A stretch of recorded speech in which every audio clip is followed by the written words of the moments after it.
All right.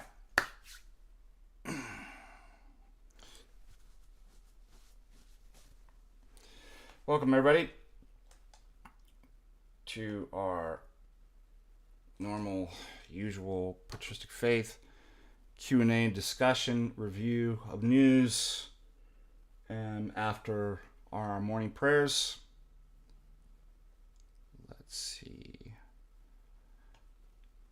If you haven't subscribed to Patristic Faith YouTube, please do. Please like, share, as Crispy had put. Also, we appreciate any tips and super chats. I want to give a shout out to our wonderful supporter, Dave Flipping donates $10 today. Thank you, David, as always. May God bless you. Let's see. I'm trying to find I can put the link in there for super chats for Streamlabs.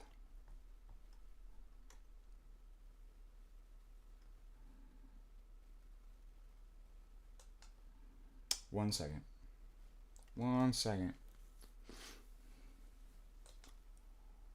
Unless somebody has it, you can just throw it in. Otherwise, I'm going to copy and paste it. Copy and paste. Yes. We have less than 2 weeks for you to avail of the discounted tickets to MontaNIKA. Last day is the 31st of this month. So if you haven't gotten your tickets yet and you want to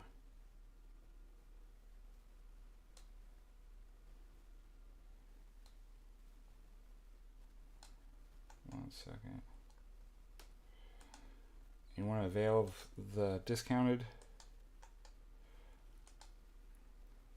One second. Yeah, I think Streamlabs is better. YouTube takes a larger percentage, much larger. And also Streamlabs, you get it right away. YouTube, you have to it's like whenever the payout is every month or so. So it's just kind of frustrating. I do have the YouTube set up because some people can't use the Streamlabs or donate through that. So, alrighty. One second. What am I doing?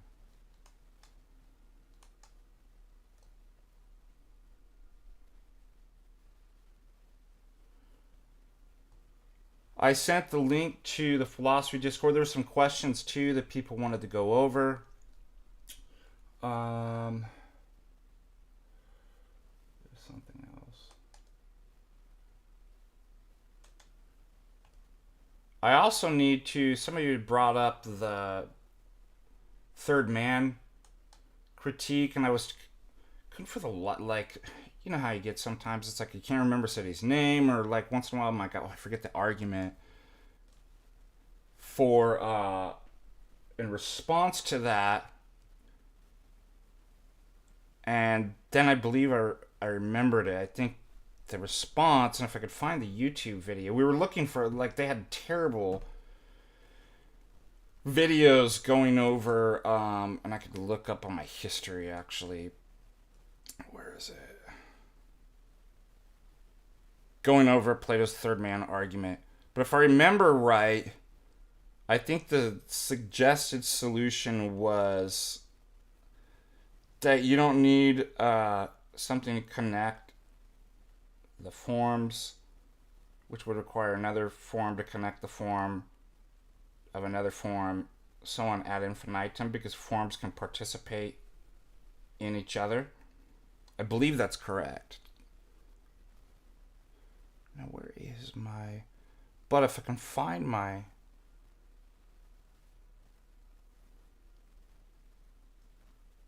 history, and is it under settings? It's weird. Normally I can just look up. Oh, history. Now if I type in, oh yes, watch history. Third man. Let's see what pops up. Oh, no. The ones that we did the other day. How about Plato? Plato?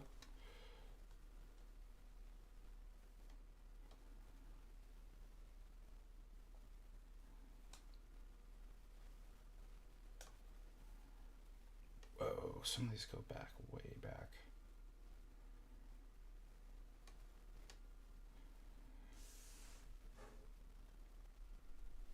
It's really weird. It's not listed in my history. How is that possible? Because I'm typing the wrong word in.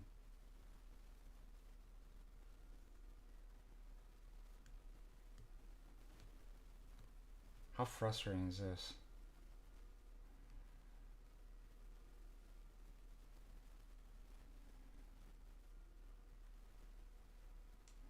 Oh well. I'm pretty sure that's the solution is that Plato offers is that, well, you didn't need a form to connect a form to connect the form, but in fact forms can participate within each other. Okay.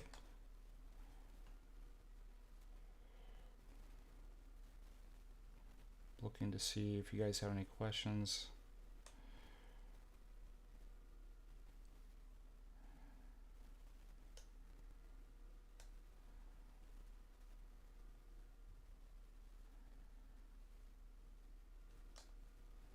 Somebody asked, was that you that asked the question in Discord? Are you talking about the argument, how you made the premise kind of like the third man argument from Plato? Somebody asked me, is it similar? I'd say yes and no. I mean, any of the kind of ad infinitum arguments are all kind of similar.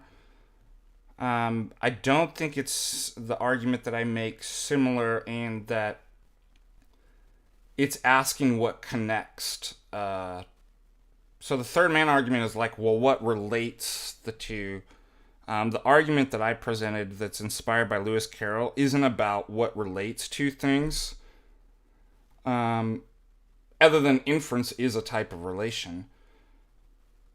It is... in order for me to affirm that that's actually an inference, I have a longer. I now have a kind of a second order statement that I have to affirm about that, and so on and so on. So I would say it's not really like Plato's third man argument any more than just any argument that has to do with an infinite series of different things. But good question. And we could go over that. In fact, I have a video. So, in other words, somebody's asking, they read my most recent paper. If you want to read it, it is quite complicated. Most of you probably, unless you've taken a good number of epistemology and logic courses, you probably won't get it. So I apologize, it wasn't really written for a public audience. You can read it.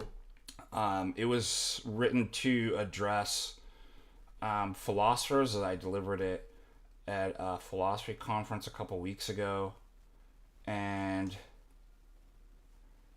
it's quite technical because some of the kind of epistemologies that try to answer these questions can be quite sophisticated.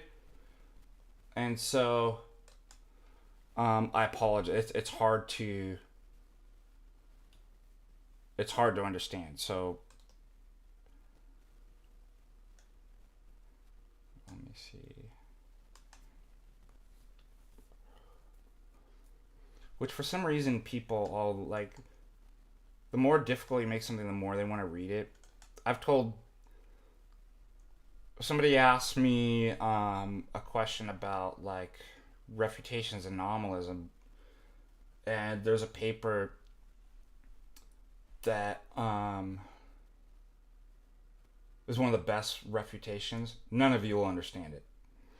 I'd say maybe 0.001% of, maybe less, of society could even understand what it's such high level philosophy, and even PhDs in philosophy would be able, unless you again had extensive work in metalogic at the grad level, predicate, symbolic logic, philosophy of language, stuff like that, philosophy of mind. There's no way that you would even be able to understand what you're reading. So what happens when I say that? Everybody wants to read it. I'm like, why?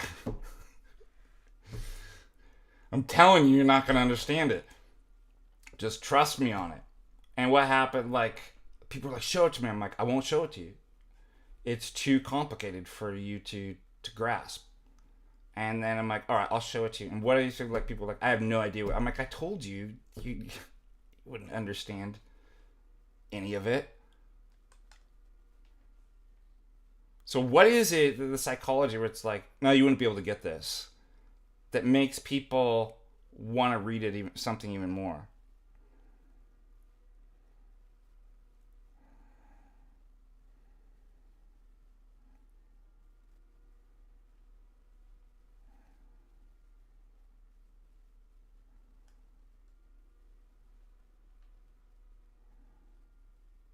Yeah, Bertrand Russell talks about and then Wittgenstein as well as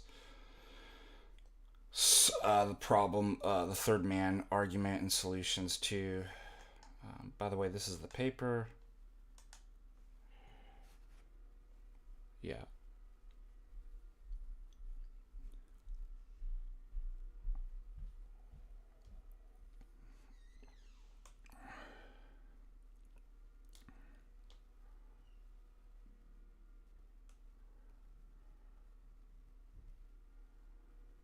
But let's look.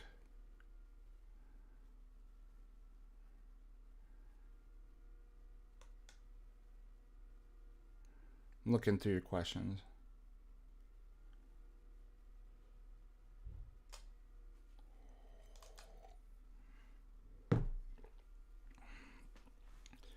The general idea is that an inference is. Here, I'll just show it to you guys.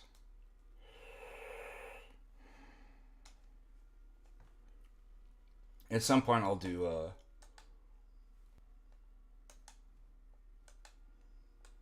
stream on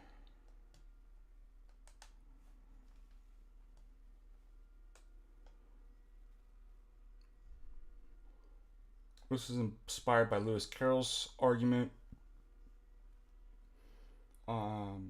Let me find it.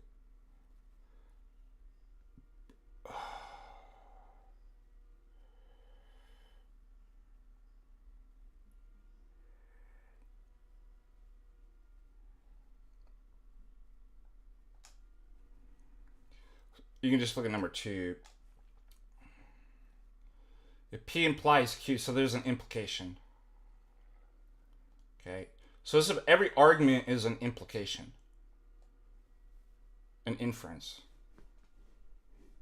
Whatever the premise is that implies Q.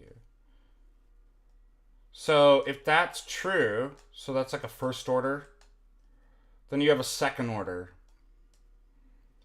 Well, if P implies Q, then P implies Q implies, here's the second order, the proposition, you put it in quotes to show the difference between the implication and then the statement about, or the proposition about the implication.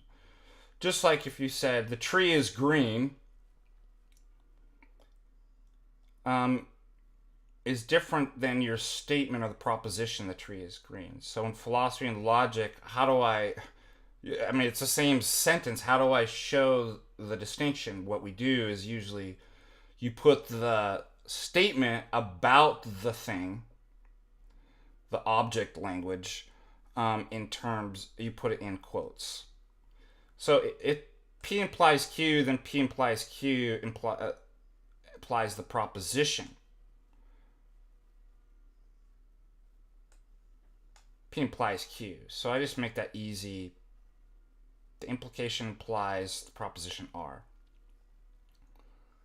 So if that's true, so I have to affirm R. However, P implies Q implies the proposition P implies Q, i.e. R. Then R implies the proposition about that whole thing. P implies Q implies the proposition P implies Q, S. Okay. And in order for me to affirm that, then obviously because it implies the whole thing about that, then if P implies Q, right, in order for me to confirm that or validate that. And remember, this whole paper is about meta-theoretical validation. How do I validate? This is specifically about implications and arguments. But every theory has implications and inferences. So in order for me to say there's any inference whatsoever in every theory, in other words, in order for me to verify a theory at the meta-theoretical level, I would have to affirm or confirm or validate an infinite series of further implications.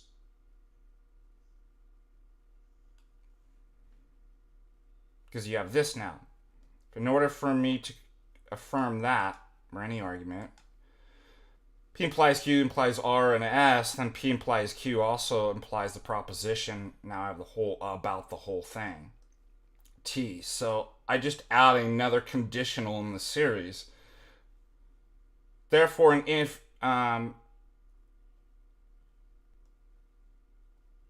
to affirm P implies Q, or any argument or any inference whatsoever, which every theory will requires affirming an infinite number of propositions. And since we're finite and cannot affirm an infinite number of propositions, we can never affirm P implies Q. That's the argument. So it's not really like the third man argument at all. There isn't, because I'm not making connections. I'm talking about, other than if you just say implication is, I'm talking about how do I confirm something. I cannot confirm at the first order without doing confirming an infinite number of propositions in the implication about the implication about the implication, so on and so on ad infinitum. That's the argument that I made that was inspired by Lewis Carroll's argument. It's pretty cool, I think, or it's nerdy.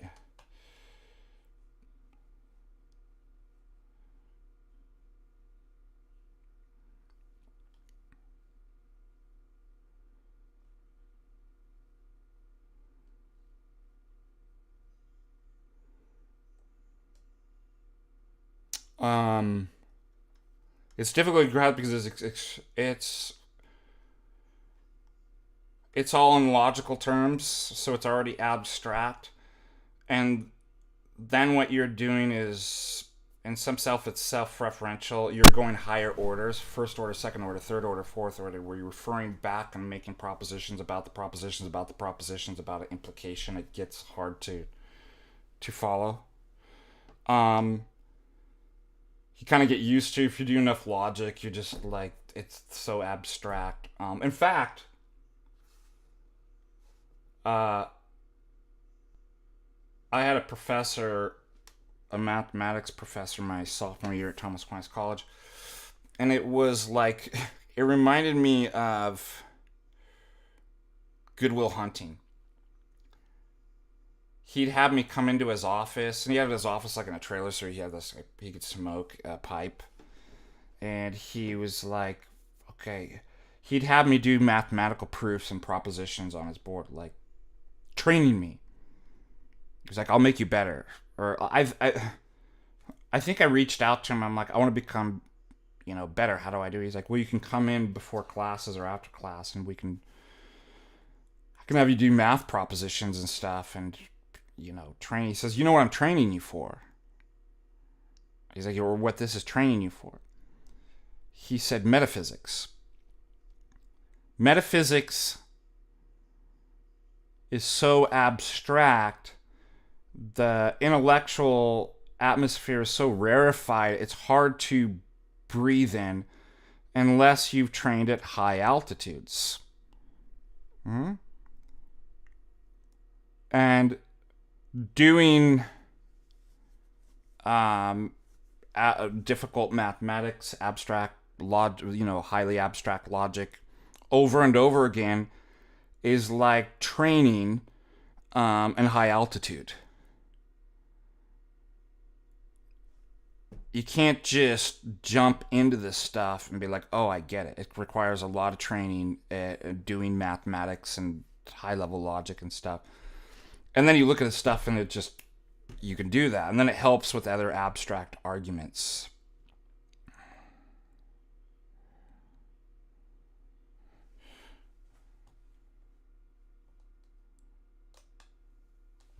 Okay, 1 second.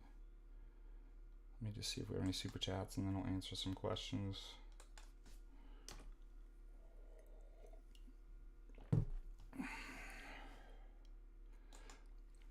Justin Henley asks,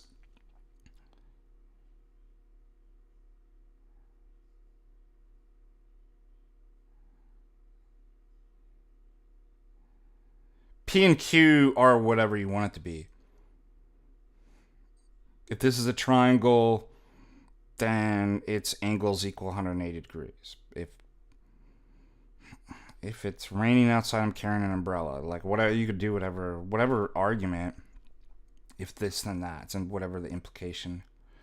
All right. Well, let's say what's the Protestants' common mistake? Words only have one meaning. And it's the meaning I mean and not the meaning you mean. We can identify almost every Protestant error as that. So, I would say, and the other thing too is, yeah, what we mean by grace is probably entirely different. It is. They think grace is an unmerited gift. We think grace is a divine energy in God himself. So if we go to Ephesians 2:8, for we're saved by faith, by grace through faith, and not by merits, works. And I like to translate that word works in terms of legalistic merits alone, such that any man would boast. Okay. So that doesn't mean you don't work and that works aren't causative in some way, both to faith and to salvation.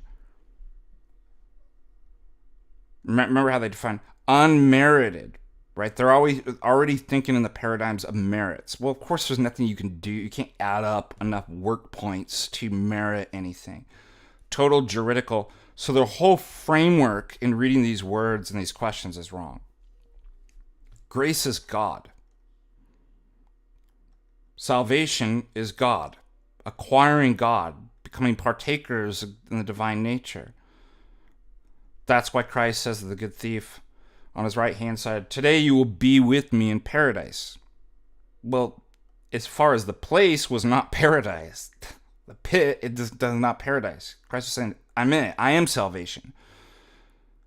I'm not granting you salvation. I'm not giving it to you. I am it. It's a person.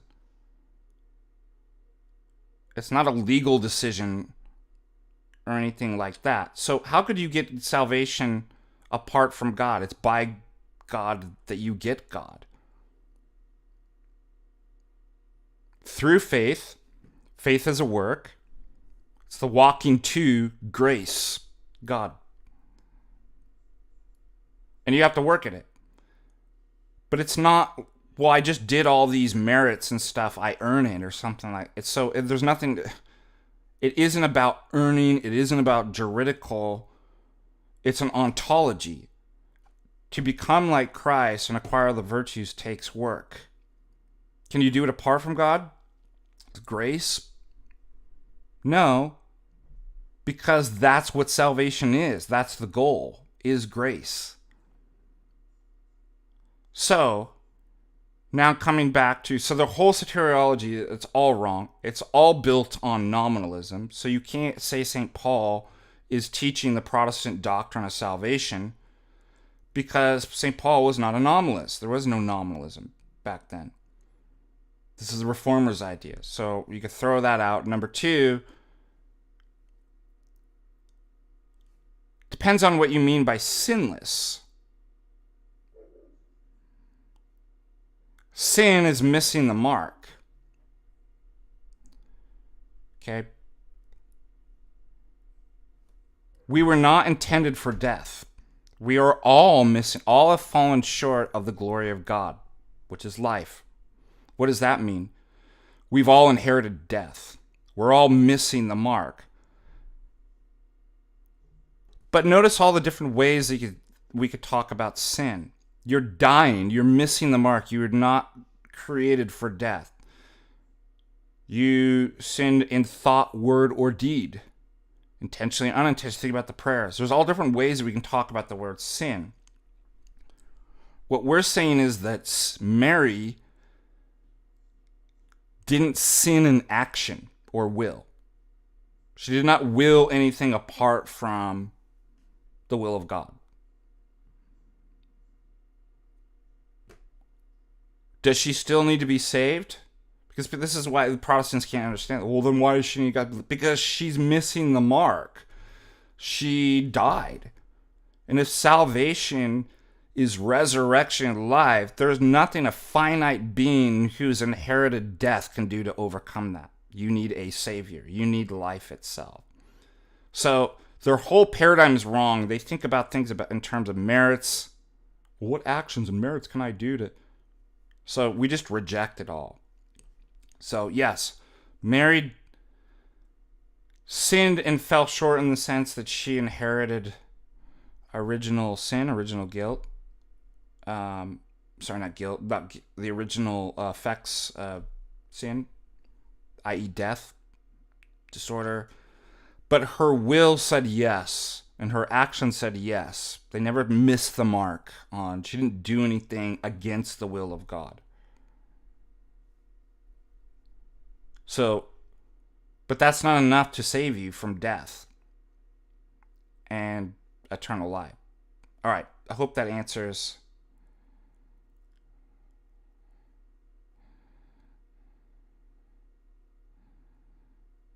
So it's good to just go back to the precept. We reject almost everything that you say. I almost think about this like politically. You know, if I ever in person got in an argument with the liberal, I'd be like, they think that there's this common ground, like we could start, and you get in these back and forths. Wouldn't it be better just to be like, I reject all of your starting points, your whole worldview and your starting points. Like, what do you... We're arguing about the nitty gritty in politics or something like that, but like, your whole being and worldview is wrong. Your whole starting point.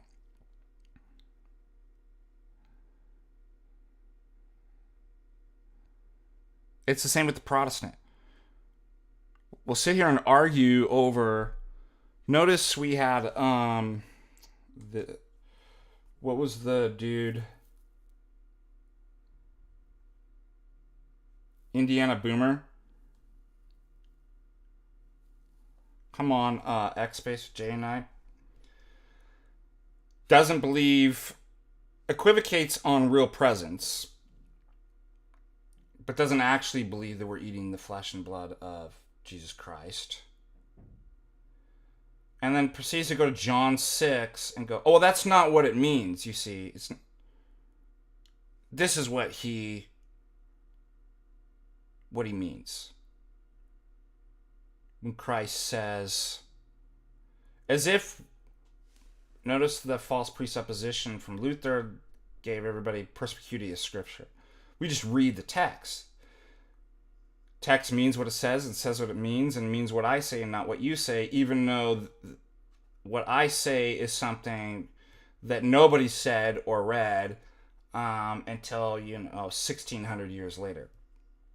Or even later than that. I mean, how ridiculous is this? Well, I'll just reinterpret It's all ad hoc rescues as far as hermeneutics interpreting the text to fit their heresy.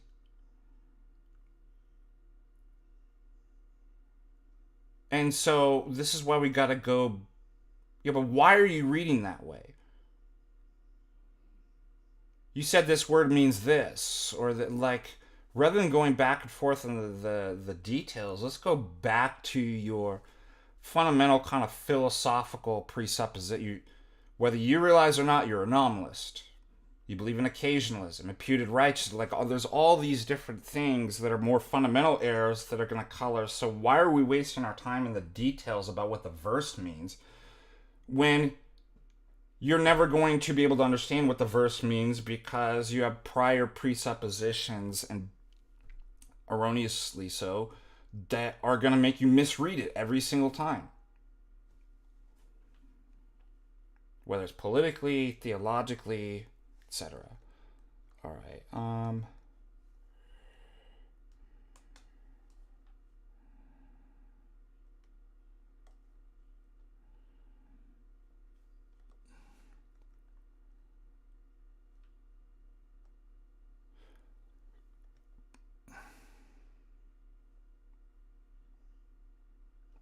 And Plato made, Socrates, through the voice of Plato, made this argument. So notice Socrates is critiquing the gods, Plato, the pantheon of Greek gods. And what's his argument?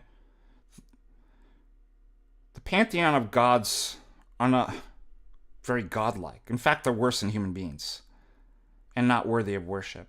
I thought about that. I'm like, that's the same argument I can make to Protestant God. Think about what the Protestant God is and how ridiculous it is. Like, why anybody would want to worship. Now, if you're a Calvinist God, like, it's really bad. He predestines people to destruction.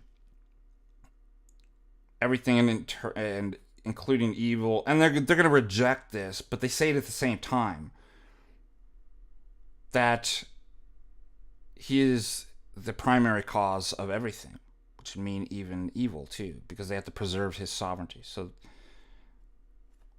not only is the Calvinist God, Protestant God, ridiculous and not worthy of worship, but he's evil.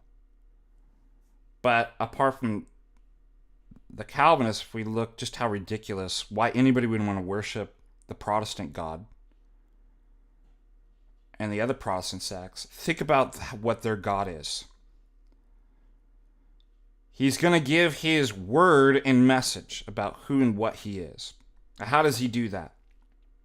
How is he going to teach us? Well, he's going to leave a book that nobody's even going to have until 600-700 years after it was written. And no way of actually determining whether those were the actual authoritative and legitimate apostolic writings. God's like, this is what I'm going to do. This is what the Protestant God. You know what's going to be great? I'm going to reveal myself to mankind. And I'm going to have my apostles write my teachings. And then make it so confusing that none of it can, compile this and have it universally accessible until 600-700 years later. That sounds like a great idea. And you know what? Let's add on to that, the Protestant God says, by saying, and they won't even know 600-700 years later if these are the original authentic books that were written by my apostles. And you know what? To make it even better, I won't even leave a normative or legal body to resolve doctrinal disputes about what I taught. I'll leave them, each man to his own, as you said, his own normative authority and subjective epistemic standards inside their own heads to work it all out. And then I'll just make it all invisible, right? Well, you can't see it, you see. It's the invisible church. So you can never confirm who's got the right position. You can never publicly resolve anything. Because only I'll know. But that's what I want to do. I want to make everything invisible. I want to leave a book that you can never confirm and you don't even get until 6,700 years. And that's the only thing. I mean, think about it. Like, that's the God you want to worship? A God of anarchy and confusion? That's the Protestant God. That's what you...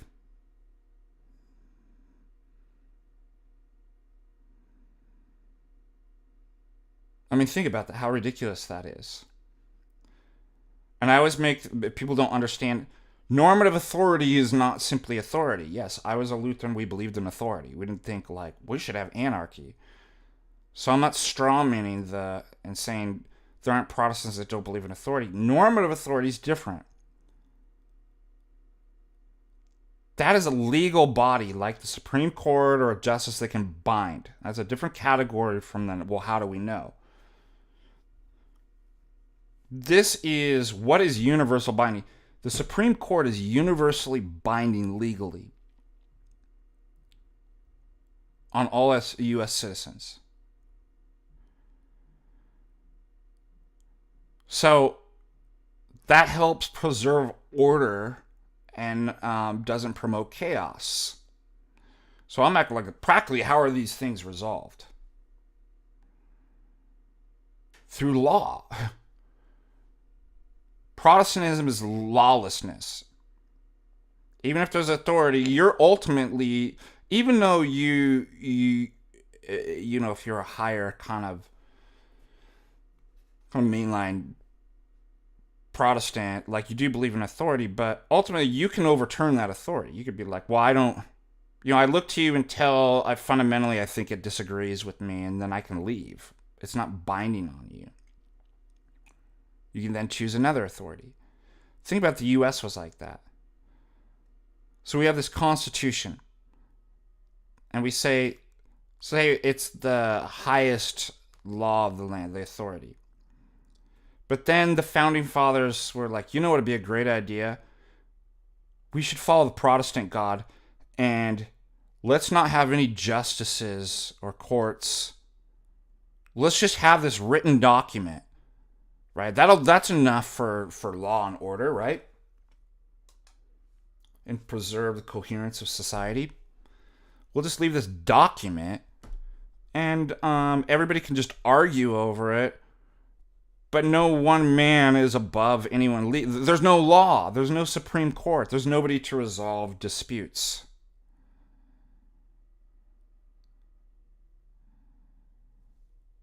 So now the Protestant will say, but the book's authoritative. The normative authority. That's not what normative authority means. A book can't actively pull up a court case. So if you have two people, Joe and John, and they're arguing over the Constitution. Well, I'm right. Or this person's guilty of, well, let's just go to the book. Is the book going to turn alive and be like, okay, well, let's look at John and his case and, what's the other guy that I said? Jack, John, whatever. John and James, and I pronounce sentence on, or I pronounce, a book doesn't do that. Like you said, it's an impersonal, abject fool donates $5. Protestants claim to worship a personal God through impersonal book. And they're Bible-idolaters. I mean, they accuse us of being idolaters because we're icon duels. We're not. Idolatry means worshiping, not venerating, worshiping the created as if it were the uncreated, i.e. God. Well, that's what Protestants do with a created book. They call it the Word of God. They associate with the second person, that it's identical to the second person of the Holy Trinity, the Word. And they worship it. And then they give a created, impersonal, right, text,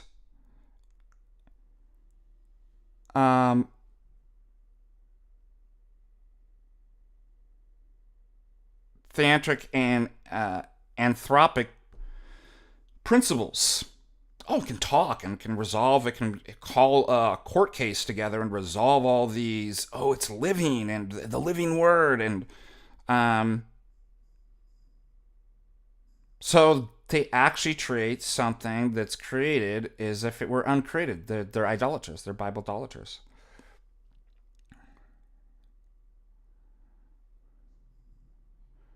A book, apart from, even if it's the words of God himself recorded, can never be a normative authority. A normative authority can actively call up and do stuff in a public way. So that's part of the problem, is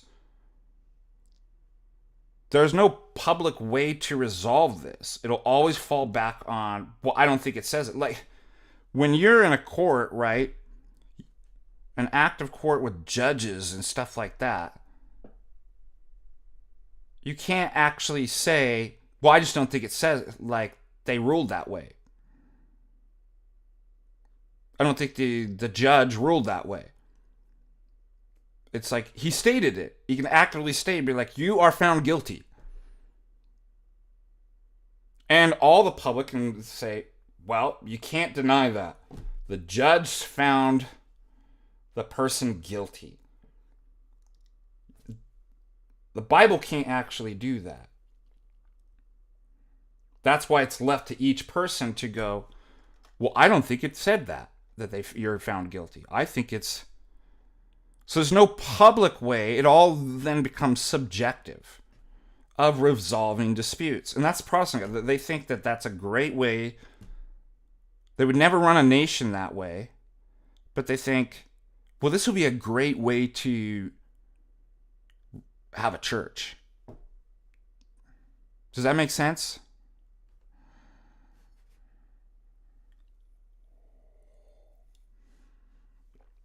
All right, let's go.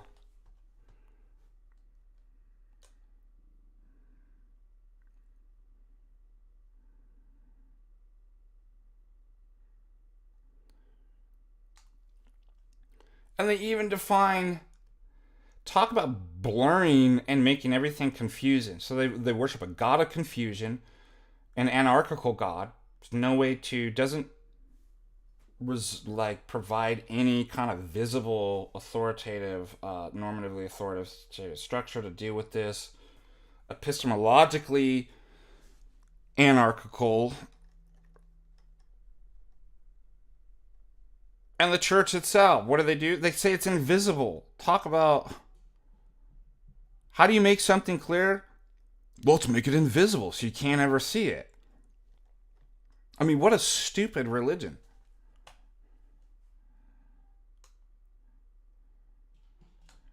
Well, guys, the reason why you can't get my argument is because all my arguments are invisible. But trust me, God can see. God knows that my arguments are right. But in terms of the public, obviously they're invisible. All my arguments can constitute the invisibility of the epistemic. I mean, would I ever be allowed to get away with something like that? I mean, how stupid. What a con.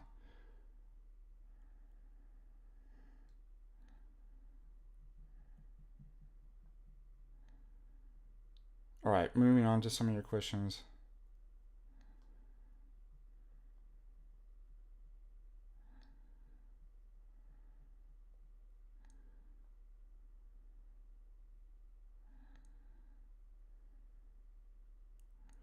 Oh, God, I'll help you, Fredo. Why anybody in their right mind would want to go to the Roman Catholic Church? But there does seem like a link to Islam. I mean, think about what's going on in Ireland and UK, and so these people see the failures of Western secular humanism and liberalism and the degeneracy, and that's good. And so what do? Oh, you know where we should go? We should become Muslims. That I never, it's like, that's your answer to, it's the same thing with like, people start to see the problems of Protestant. You know what we should do? We should go to a perennialist, Skittles, fake and gray, geopolitically run institution. Like that, that was the first thing that came into your mind? Oh yeah, but they have the history. You got to be able to reduce these things to the absurd like that. Boil it down to be like, this is what you want to do. So you saw problems and you ran to a religion that says we're all worshiping the same God. Muslims, Hindus, has the Quran read and does promotes Skittles, blesses homosexuals, clown masses, like that. That was the first thing that came up. It's sort of like when I like somebody's like, how do you? Somebody contact me. My mom's into dispensationalism and blah blah blah. You know, what do I say? I'm like, I don't know. Like, put it this way: you want me to believe in so that nobody in Christendom believed in until the 1800s, from a dude that left the Anglican Church, joined the Plymouth Brethren, which is the same crazy group that Aleister Crowley came out of, that gets a new theology that nobody's ever heard of from a fever dream, and then is paid for by the Rothschilds, funded by the Rothschilds to put the Schofield Bibles in all the Protestant seminaries to build a secular nation state in Israel. Like, and you want me to believe that? That's the theology you're going. Like, you just got to reduce it to these. Be like, that's where we're going. Somehow you thought that was a great idea. I mean, this is Heaven's Gate level theology.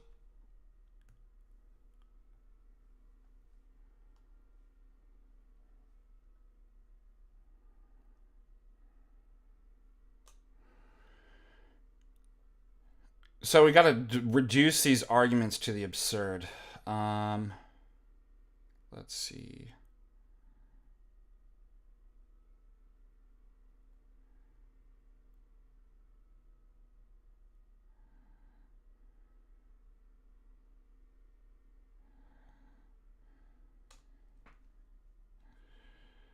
Zoroaster is scholastic metaphysics. Well, it depends on what the word means. I mean, there's obviously a scholastic error of in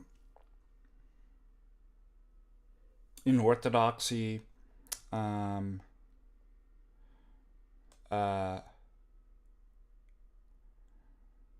we even have what am I blanking on?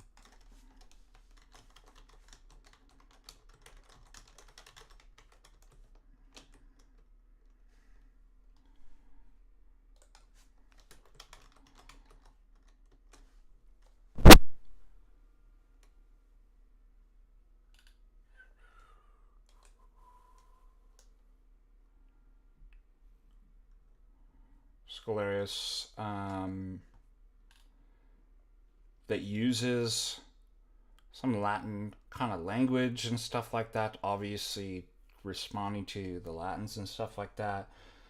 But if you mean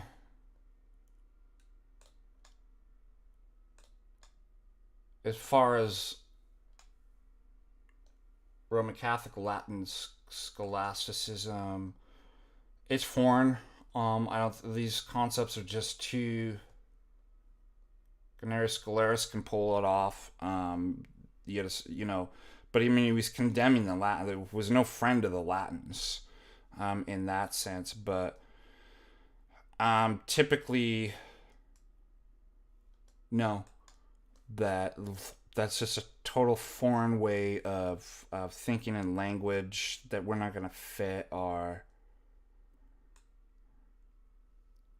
theology into to appease Latins. Let's see. Frederick donates another $5. Thank you. Thank you for your help. Yours and Dyer's arguments help me form my own and try to break things. Wonderful. We'll keep praying for you.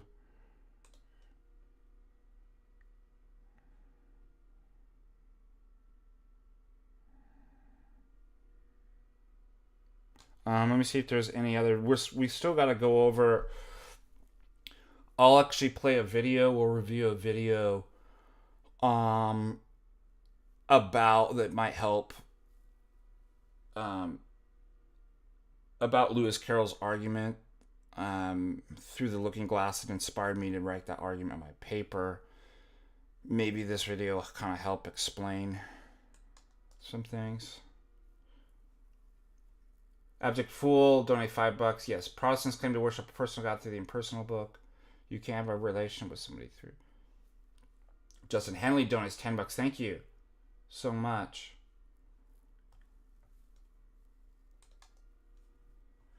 The other argument that I've made before too, and Losky makes this argument too, Protestants and Catholics are not worshiping God because they don't have a divine energies.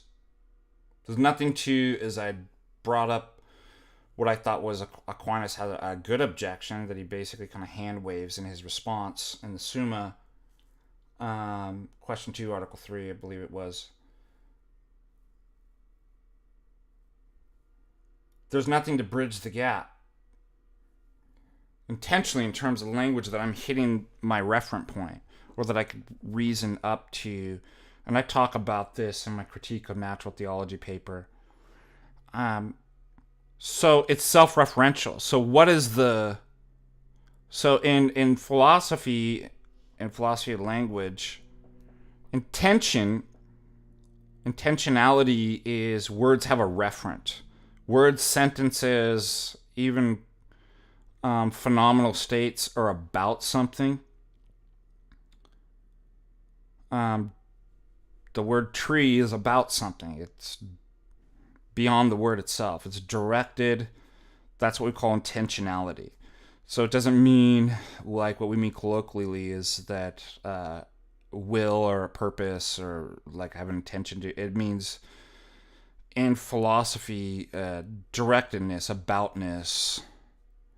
And so a whole philosophy and intentionality develops that, well, how is it in terms of sense and reference that words hit the object of their intention? When do they don't? When does it fail? When does it get complicated and stuff like that? So we use the term God, but God is not in philosophy what we would call a rigid designator. First of all, it's not even a proper name. Like Mark Twain is a proper name.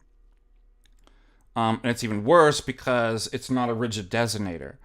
It does not have one referent across all logically possible worlds so that when we use the word God, it hits the same thing. Okay, so it's what we call a mental, not that it's made up, it's a mental concept. And so it's different than the way that we designate empirical things and signify those and have the referent hit the object. It's more difficult. So anyways, because it's neither a proper name nor a rigid designator, it's a flaccid designator in philosophy. Simply having common attributes is not enough to do that. So, but I argue even more so, if there's not an energies doctrine, if there's not a bridge between the two opposite categories of infinite being, uncreated being, and created finite being, then when you use these what are you referring to? It's self-referential. It refers to your idea of God and not God itself when you use the word God in the Protestant and Roman Catholics. So what does it mean when they're worshiping? They're not worshiping God. They're idolaters. They're worshiping their own idea of God. And you can see how this plays out, especially in Protestantism and their Bible-idolatry and stuff. That's why it was so important when Christ said, "Who do you say that I am?" Protestants just like, well, as long as you believe in which Jesus, what Jesus, like, well, it has to be, and then they arbitrarily, without any normative authority, say, well, it has to be Jesus has to be God, he has to be the second person of the Holy Trinity, and does he have to be the one that says to pray to his mother? No, not that one. Oh, really? Okay. But that's an accidental feature of the word. The one that teaches about icon veneration. Christ taught all these things, right? Whether they were written in Scripture or not. St. Paul says, normatively, binding, you have to hold to the stuff that isn't written, that's taught by Christ. And what was deposited by Christ? Part of the faith? The faith once delivered for all. Twice, 3 times? No, the apostolic was given to the apostles. Everything that we Orthodox believe was taught by Christ. What do you prove that's not written? I mean, what a stupid... Without the oral tradition, you can't, as you saw with this guy that we had on, this low church Protestant Indiana Brenner. You can't even say the Gospel of Matthew's Matthew without the oral tradition. And as you'll see, even which books are to be included. We don't have the original manuscripts. They're copies of the copies. You need the oral tradition of the church and the life of the church that you reject, and the councils, a normative body, to actually determine these things.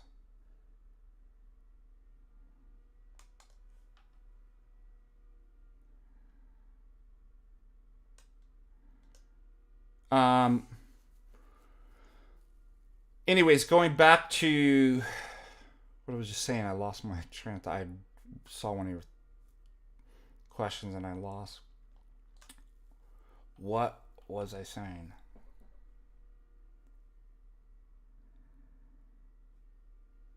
Oh, reference in words. So notice the Protestant will exclude the Jehovah's Witness and the Hindu Christ and the Mormon Christ. Oh, because it's not these... that word doesn't have, and the concept have these properties. He has to be God. Like, well, who's to say that?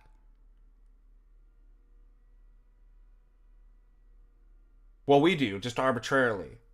Because that's what the Bible teaches. Every heretic is saying that's what the Bible teaches. That's not enough to resolve the dispute. So how many properties are necessary, and how would you establish that in order that we're referring to the same person, entity, object, etc.? 5, 6, 75%?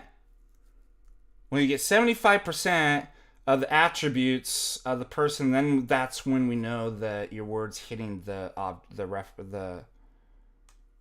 referent. It's all of it. To believe in isn't be like, well, can I just do 75% and we'll just leave the 25? No. It's kataholos. It's a whole. It doesn't come in parts. It comes as a whole. And part of that, again, is the entire theology. If you don't have energies, what Christ are you referring to? The Christ is Vladimir Losky says, a phantasm made in your own head. Who are you worshiping? Something made up in your own head. The fact that it's like, the thing I made up in my head has commonalities 75% with what you say is not enough to guarantee that therefore you are worshiping the same person.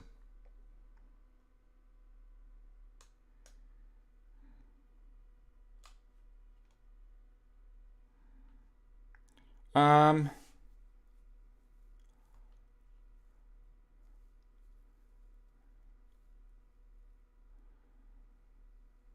see.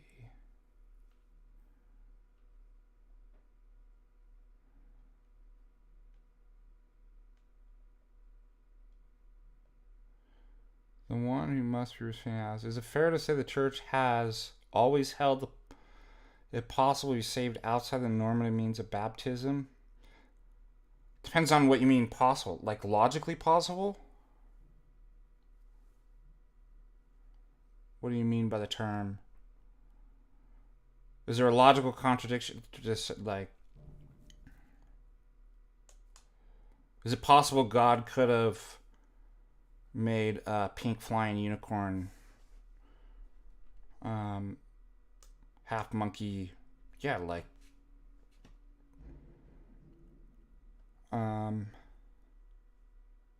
does it mean they exist? So is it logically possible? Is the church tell us logic? Sure, it's logically possible to be saved out of. Now, does it mean it's happened? Let me point in, like, that's a different question. Does that make sense? All right, let's look and see if we have any more super chats.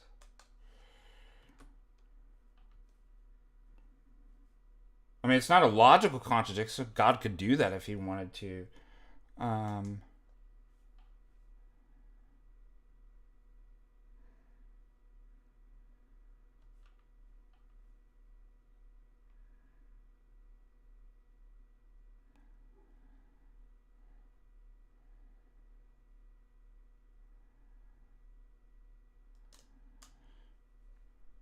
That's what we call baptism of intent.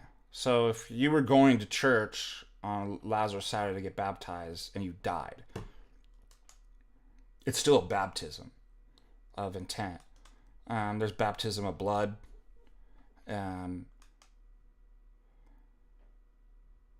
Is there any examples of saints who had no intention to be baptized and were not martyred that were saved?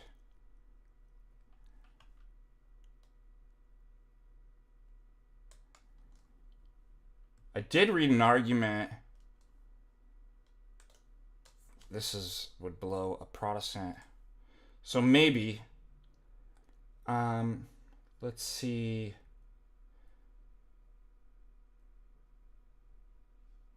This is to go with faith alone. If you have to have faith to be, let's ask this question for the Protestant. If faith is the normative way, can somebody be saved apart from faith? I'd like to ask that to Protestant.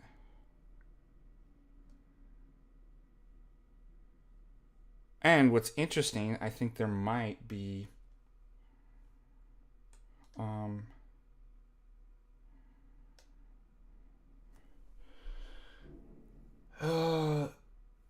let's see.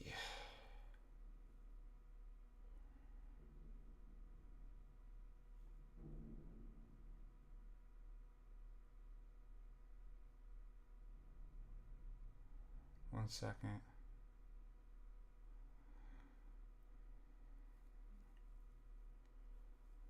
I'm trying to find the verse.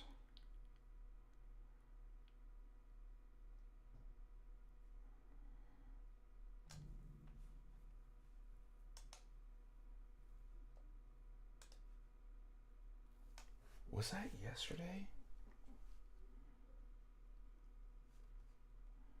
Oh, I think it was. One second.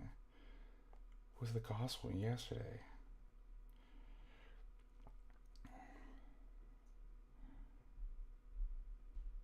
Yep. The paralytic who's brought down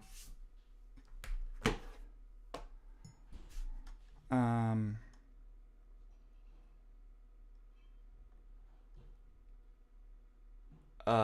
the pallet. Christ says, this is really interesting. In Mark 2:5, which was yesterday's gospel reading, this man is not saved by his faith. So, let's say faith is the normative means. We even have examples in the gospel where people are saved without faith. It says, he noticed their faith, not the man's faith. It's through the friend's faith and that the paralytic is saved and healed. Look at that. That refutes Protestant faith alone. Because I just found an example, obviously not normative, that Christ can save whoever he wants. Even somebody who doesn't have faith. How about that? I just thought about that.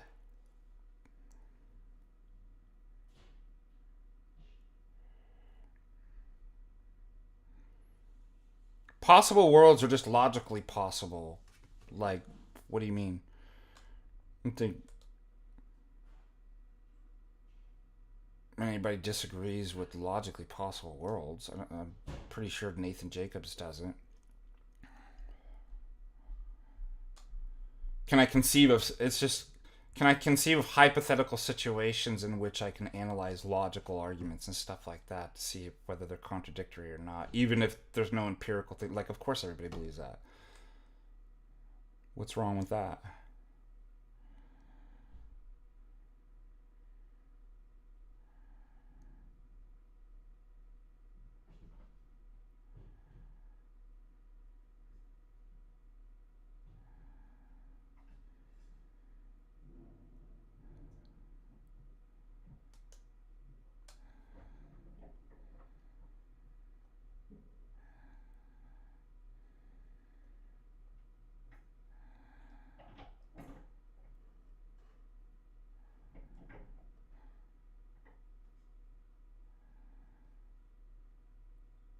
All right, let me see if there's any super chats, and then we'll go into.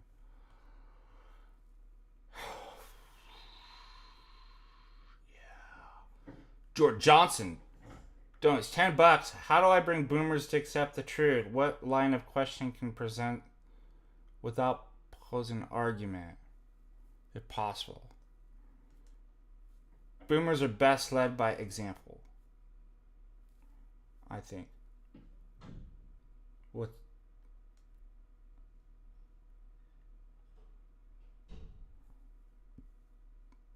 Yeah. I mean, it's just generally true. I don't know if it's unique to boomers, but make the change in yourself, acquire the Holy Spirit, and wasn't there a saint that said, acquire the Holy Spirit and thousands of boomers around you will be saved? You can quote me on that. Not me.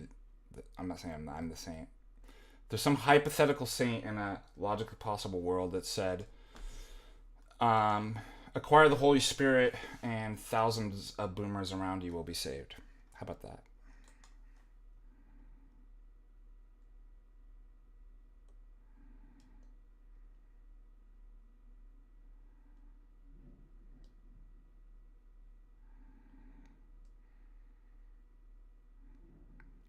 An actual world is one in... Yeah, maybe it is a category error. I mean, I don't... It depends on what you mean by including. No, I wouldn't question their faith. I mean, it depends on what they're doing and where that's...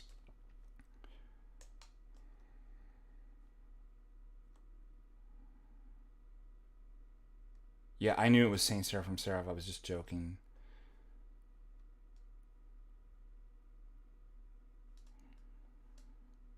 My paper is the best arguments against foundations and infinitism. That's why. And coherentism. I saw this on Discord too. That's somebody was saying. Here's the problem with what was it? I'm gonna read. I didn't get. I gotta get it out of everybody's head. We're not coherentists. Us critiquing foundationalists doesn't make it coherentist. Just because the coherentist might say something true once in a while, or has some good critiques against foundationalism. So foundationalism probably has some good critiques against coherentism. And the fact that you want a system to cohere does not make you a coherentist. Even the foundationalist believes that. So people really get tripped up on words. It's crazy. Somebody says both foundationalists will believe there is truth, but the foundation will say that it's their own reasoning that's the justification. Coherentists say the same thing.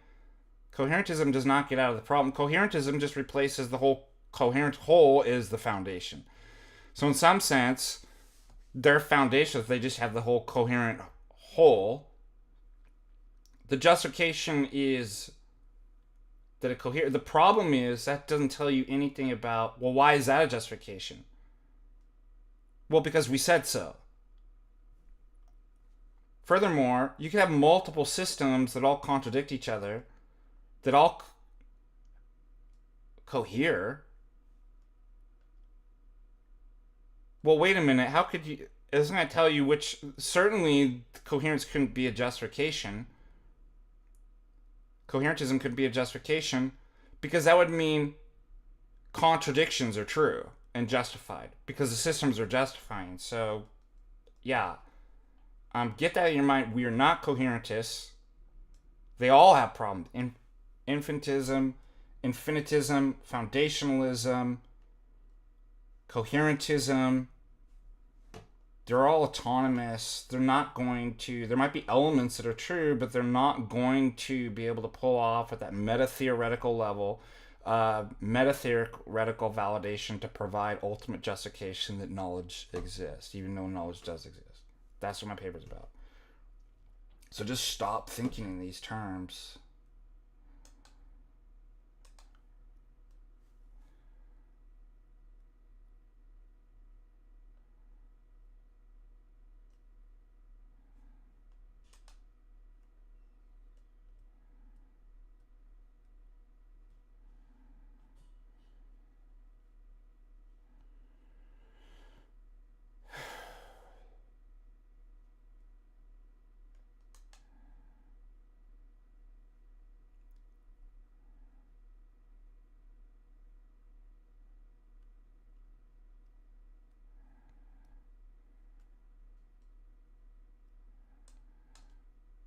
By theonomists, the way that we give it is through the argument that I just made.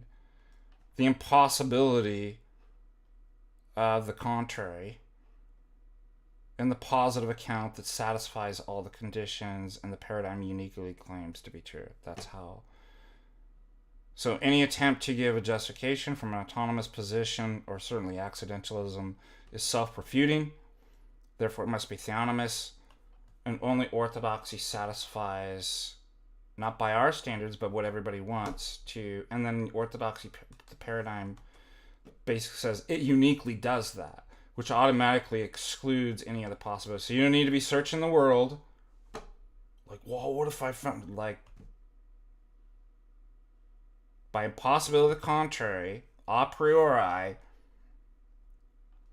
and the fact that it satisfies, it's historical. It's not something made up in your mind. It's there. It accounts for all the conditions of knowledge that everybody wants but can't pull off. That's how you.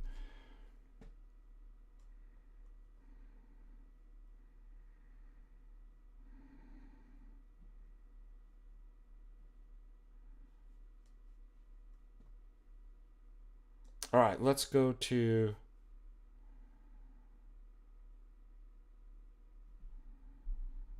No. An actual world is not the only possible world. That is totally false.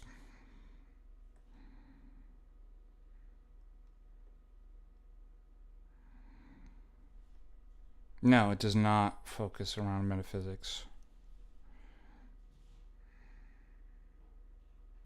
Well, I mean, epistemology and metaphysics are tied together. So, a paradigm talks about, like, if you have a paradigm where it's like, my metaphysics is everything is dumb as a rock, and that's all there is. Obviously, you can't give an, like...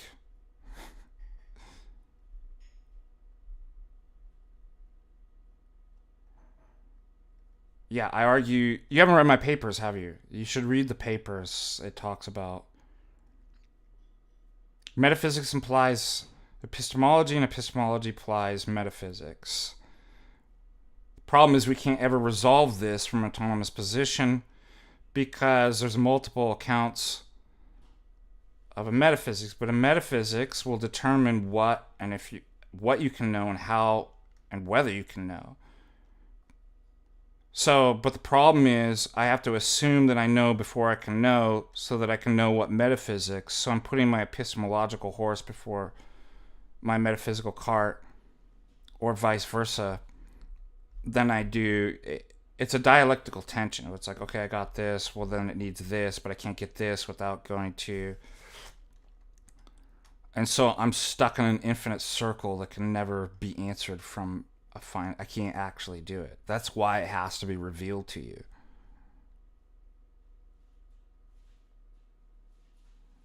Possible world has to do with logical possibility. What's logically impossible? Contradictions. So I can conceive of, it could have been, that God created a world identical to ours, but there were pink flying unicorns with monkey faces. There's nothing logically contradictory about pink flying unicorns with monkey faces. They're not married bachelors. God didn't make a world like that. But it was possible. That's all possible world means. Could have been otherwise. The only thing it couldn't have been otherwise is something logically contradictory. God didn't actualize a lot of the divine logoi, divine energies. There's an infinite amount of them. He could have. So those are logically possible worlds from our point of view. It's like nothing contradictory about it. He just didn't actualize a whole lot of things. That's all.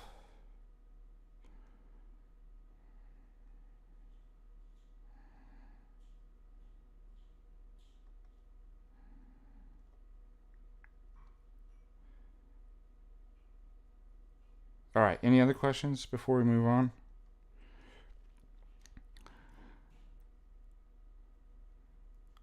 So my arguments focus obviously primarily on the epistemological, but the epistemological refers to metaphysics. So if you have a metaphysical worldview that makes like determinism knowledge possible, then we discredit it. But typically it's focusing on kind of more meta-theoretical, meta-epistemic arguments that by their own standards fail. They either reduce to an infinite regress, vicious circularity. Well, my position is true if it's true. Or they're arbitrary. They're just arbitrarily...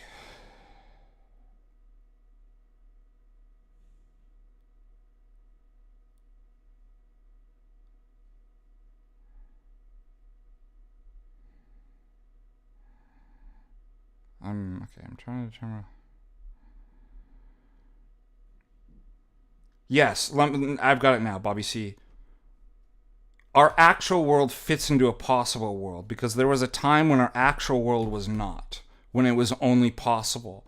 And there's an infinite possible worlds that God could have actualized. The one that he actually actualizes becomes the actual world. So the actual world in which we live in is in the category still of a possible world, because it's not necessary. It's possible. It's possible that God didn't actualize it. Does that make sense?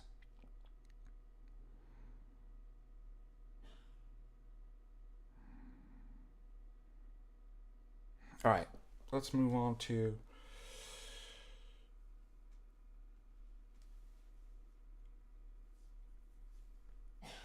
the neck cuts. So let's move on to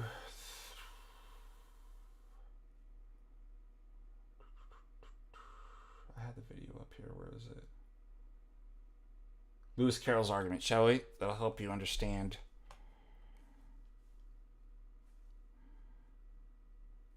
the argument that I made. Hopefully. It is abstract. It's difficult.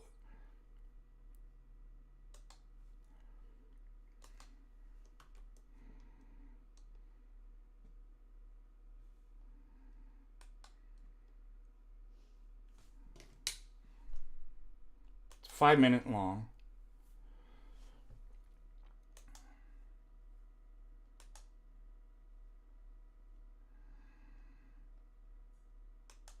Ready? Welcome back to Carneades.org. Today we're going to be looking at one of my favorite arguments in the entirety of philosophy. It's found in a short story called What the Tortoise Said to Achilles by Lewis Carroll. And it challenges the very foundations of logic on which we base any and all arguments. If you are unfamiliar with the story, I would suggest you read it now. It's available free online, and I also have a video recitation. The story plays with the idea of Zeno's paradox, that Achilles could never catch a tortoise because he would have to run an infinite number of ever-shrinking distances. However, clearly, Achilles is able to pass the tortoise, but only because the distances are forever getting smaller. Playing with this, the tortoise challenges Achilles. What if the distances were ever getting larger? What would you do then? Achilles, of course, would never be able to catch the tortoise. This sets the stage for the argument the tortoise is about to present.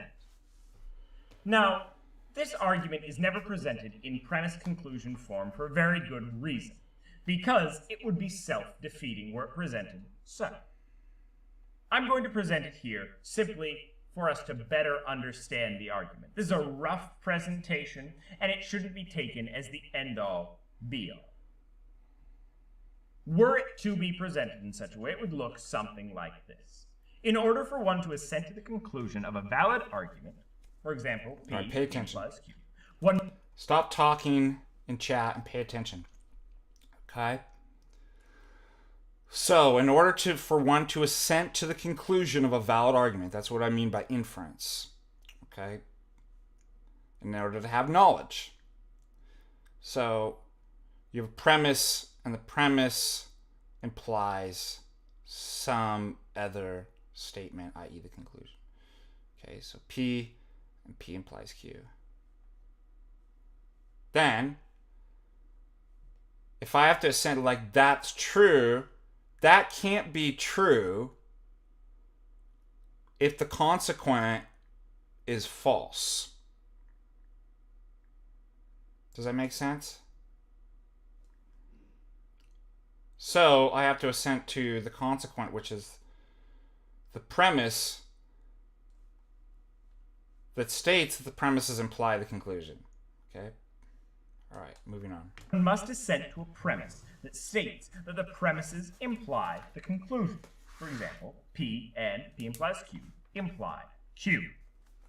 Adding a premise merely creates a new, longer conditional to which one must assent. This will continue ad infinitum, forever. In order to assent to the conclusion of a single argument, one must assent to an infinite number of propositions. We cannot assent to the conclusion of any argument, therefore, because we can't assent to an infinite number of propositions with our small human brains. Like I said, this argument is clearly self-defeating. If we can't assent to the conclusion of any argument, we can't assent to this conclusion. Therefore, instead of offering an argument, Lewis Carroll gives a lovely demonstration of the way that this would work. So imagine we're taking a couple of propositions from Euclid. Things that are equal to the same are equal to each other, and the two sides of this triangle are things equal to the same. And we want to conclude the two sides of this triangle are equal to each other. In order to do this, we have to assent to C that A and B imply Z. We have to assent to the fact that, in fact, these premises do imply the conclusion. If we didn't assent to that fact, we couldn't conclude Z. The problem is, now we've added another premise, we also have to assent to D. A and B and C all imply Z. If we didn't assent to that, we couldn't conclude Z. And so on and so forth.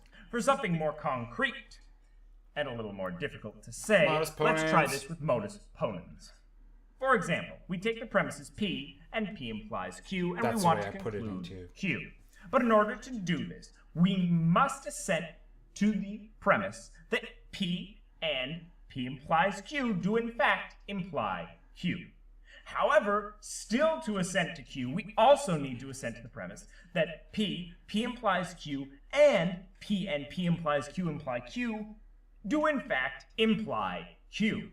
But once again, we have a problem, because in order to assent to Q, we still need to assent to P implies Q, P implies Q imply Q, and P implies Q, and P implies Q imply Q imply Q.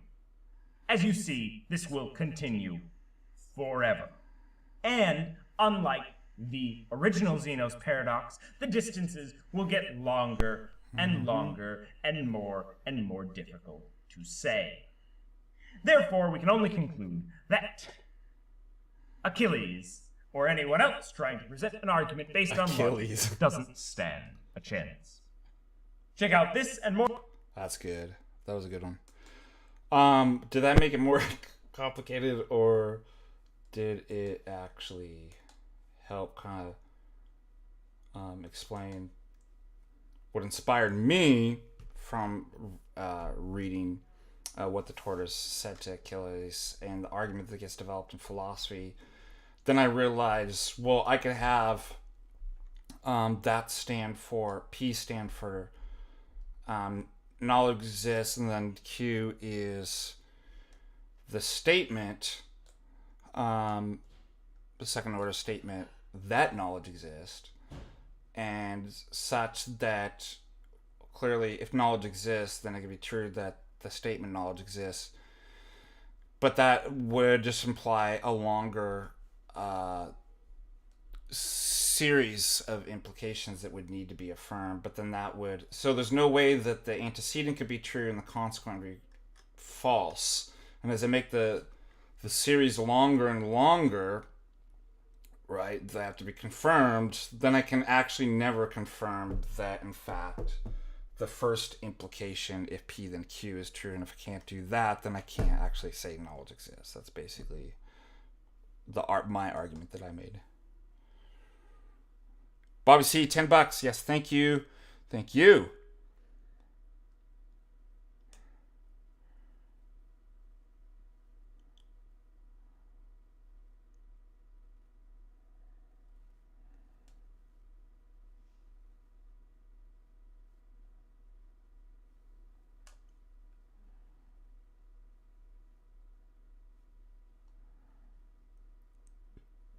All right.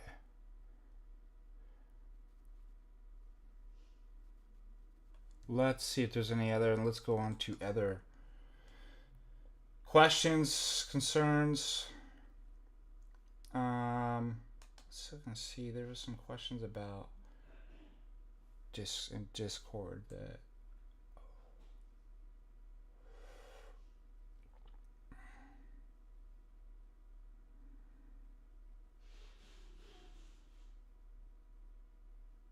Somebody asks, how can I be certain the EA worldview is cogent and makes knowledge possible if I haven't looked at every single obscure theological detail? I'm very certain when it comes to major points and dogmas.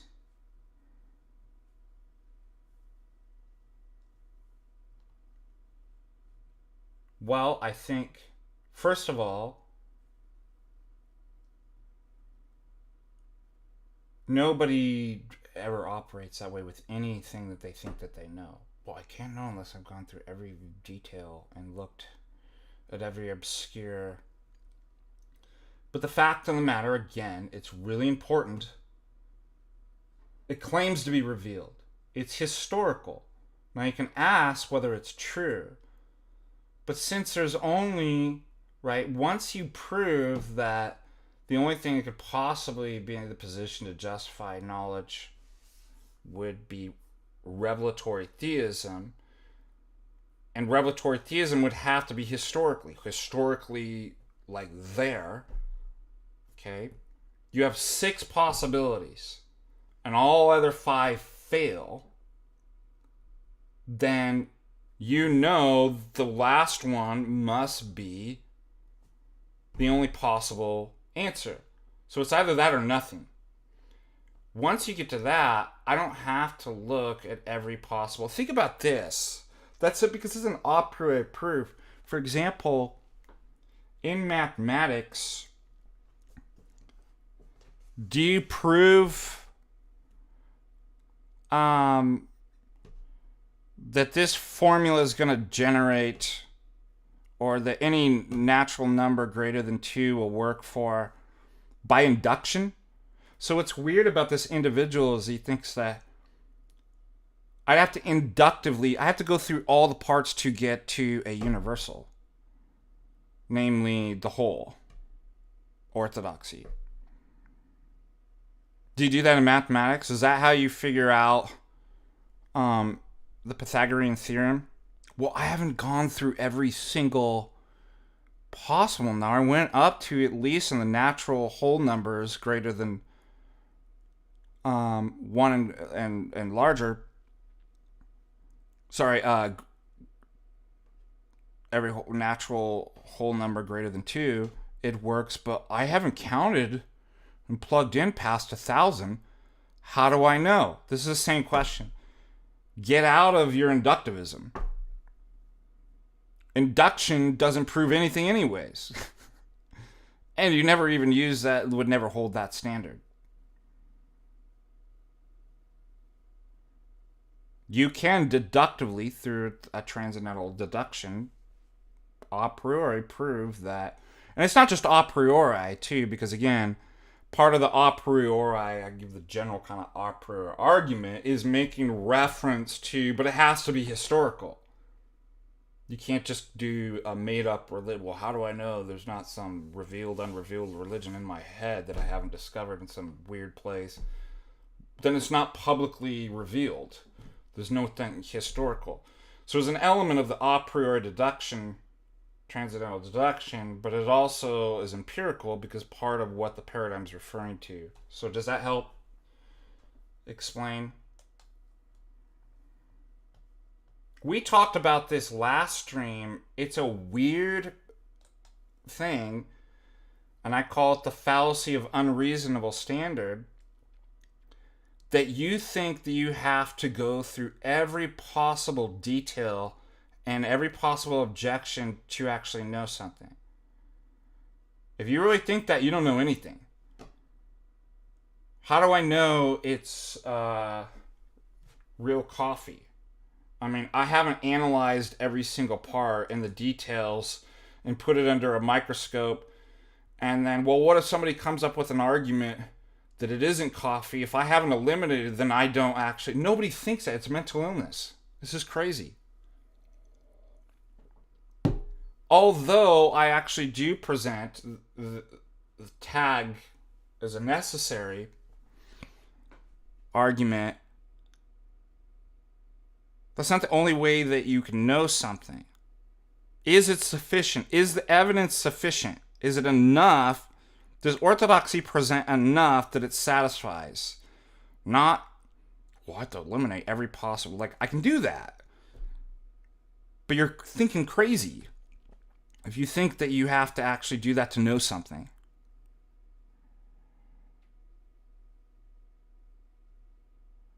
Oh, was it just me? I'm sorry, my eyes are going, yeah.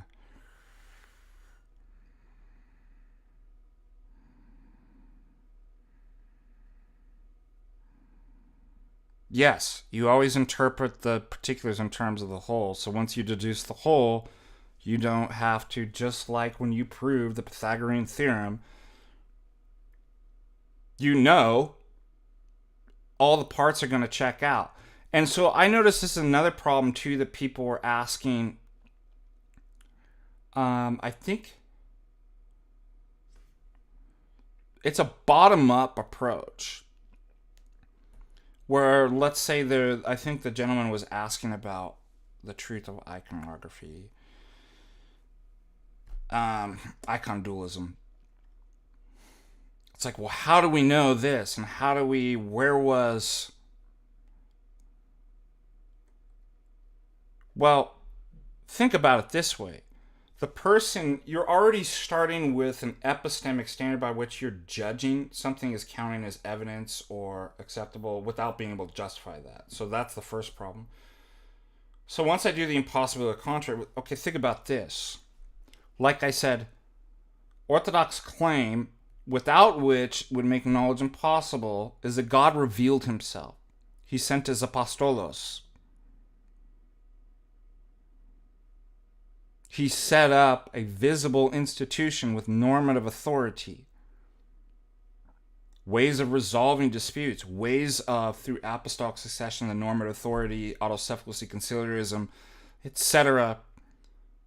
Ways of preserving the truth. In conjunction with the asceticism, the lives of the saints. The teaching of it and preservation of the theology in images. Written, taught, the apostolic canon, like the whole thing. Such that the promises in the parts where Christ says, I will send my Holy Spirit and he will guide you into all truth. The gates of hell will not prevail against the truth. I will be with you until the end of ages. Such that the whole justifies the parts, and the parts are part of the justification of the whole.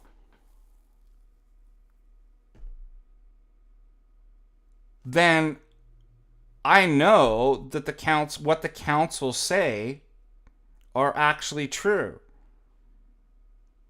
Because that's part of how it's preserved. Of course, we can have robber councils. People are like, well, how do you know if it's a robber council? Well, part of it is the parts of the whole. Again, there's at least some necessary conditions. What necessary conditions are, if at least, though, there could be more. Let's say there were 6 necessary conditions. No, 10. And you know of 6. You're like, at least these 6 have to be satisfied. It only takes one, just like this is how we eliminate other religions and competitors. It only takes one being wrong to see that the whole is wrong, that it's disqualified. If I need at least the necessary ingredients and conditions to make a cake, flour, egg, butter, and it's like, well, you don't have any eggs. Yeah, but I have all these. Well, then you don't get cake. And finding one is enough to refute the claim. Okay, so like with the councils, there's at least an ecumenical council has to have representatives from all the major sees and jurisdictions. Things like it has to confirm the previous councils. It can't teach a new dogma, a new theology. This is even in scripture. can't contain error. There's minor details like it has to have a presiding president. Like, so it's not real cake. Calling it cake doesn't make it real cake. If eggs is what makes real cake, then you can't have cake without real eggs. It's the no real eggs fallacy. The no real cake fallacy. The no true cake fallacy. Anyway, so the robber councils, like I was discussing with a gentleman, that Protestants love to use the iconoclast synods.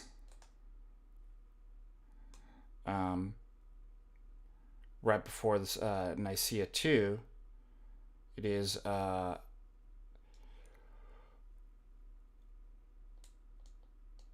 am I blanking on the name? The council, or the synod of Herrera. Also, the council has to be received. So somebody says, well,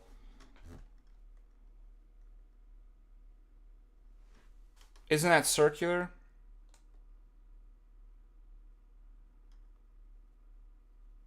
No, because I didn't say it would be circular. It'd be like the only measure of truth is that it's received.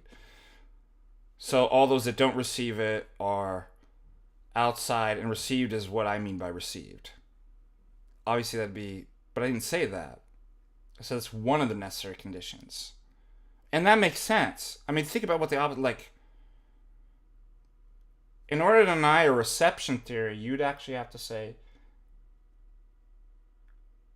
Christ is not with us. He lied when he said he will send his Holy Spirit to guide us into it. It's like, well, so the church never receives, it's just always in dispute. Like there's going to be times, like in your own personal life, it's confusing. You don't know what's true. And it becomes clear. So you're telling me you don't think Christ would establish like something like a reception theory? Unclear things will be made clear. Hang on, I'll fix it. The church will eventually receive and push back error. That's crazy. That's just so antichrist to me. But we can rule out the council of error because guess what? Well, first of all, it's theologically incorrect. Well, how do you know that? Well, you have to use your, again, we're not papists saying, well, because the council just said so. It's not clerical authoritarianism. All of those are parts. Is it true? Did it confirm? List all the parts that I didn't say on any one of those. The whole, and there could be more than those too. I'm just saying at least. If it's not true, then you know it's a false council. If it's teaching something different, and theoretically, all of you have the capability of using your minds and seeing that. Like, yeah, that's different. That was not something. I don't need a pope or council telling me that something's wrong. Now, what I do need for it is make sure there's not anarchy and it settles things. Otherwise, it's just going to then resort to subjectivism. Okay, but the Council here can't even qualify because it's eliminated several.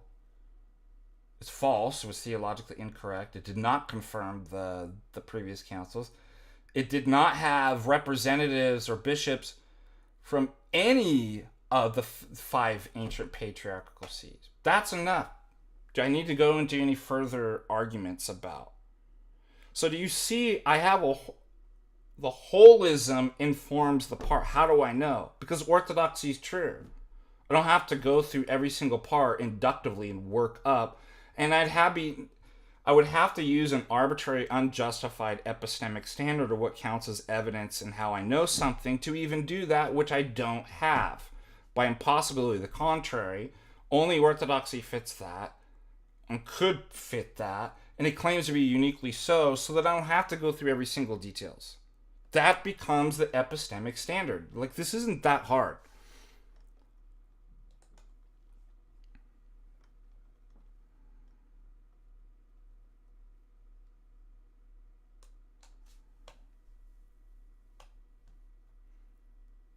All right. That answers that question.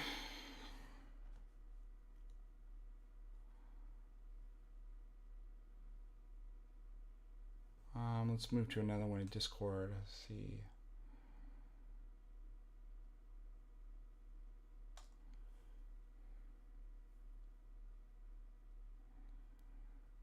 I don't even know what this question means.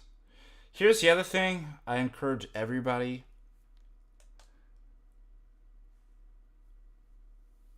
This is why writing is so important. Grammar, learning to write. You cannot express a question or philosophical point unless you can do it clearly and coherently. That requires good writing skills. And so most of the time when I'm reading questions or points, I have no idea what the person's asking. And the issue isn't because it's beyond the level of knowledge. It's because there's two ways that you cannot understand what somebody's asking. It's beyond your knowledge.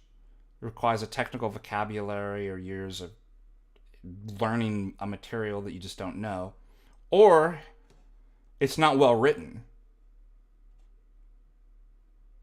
So the majority of questions that come in, like not majority, but I would certainly say that oftentimes I have no idea what somebody's saying. And it's not because I haven't studied the area, the topic, or know the material.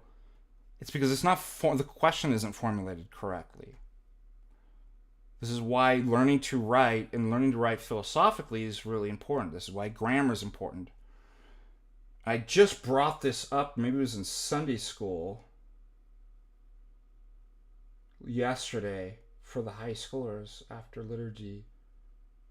I used an example. I'm like, you may not think that you studying grammar in high school is important. I'm like, I'll show you exactly why it's important. And we went into some theological exam. Like, you can't figure this out unless you write this correctly and have the proper grammar.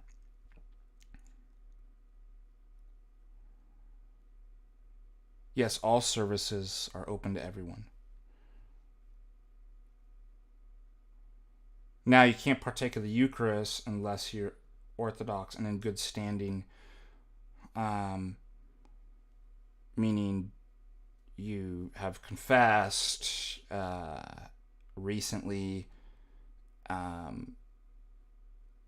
you're not excommunicated, you're not in some issue that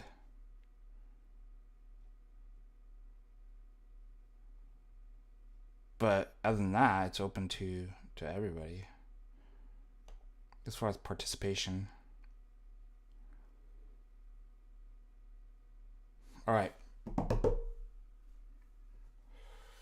Let's go back to my point. It's important to be able to, am I framing this correctly? By the way,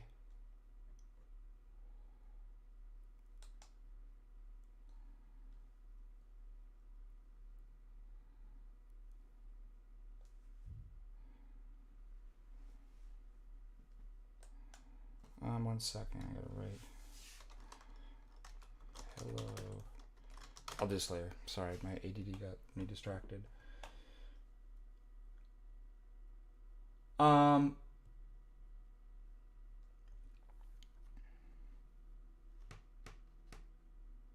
have to do this myself.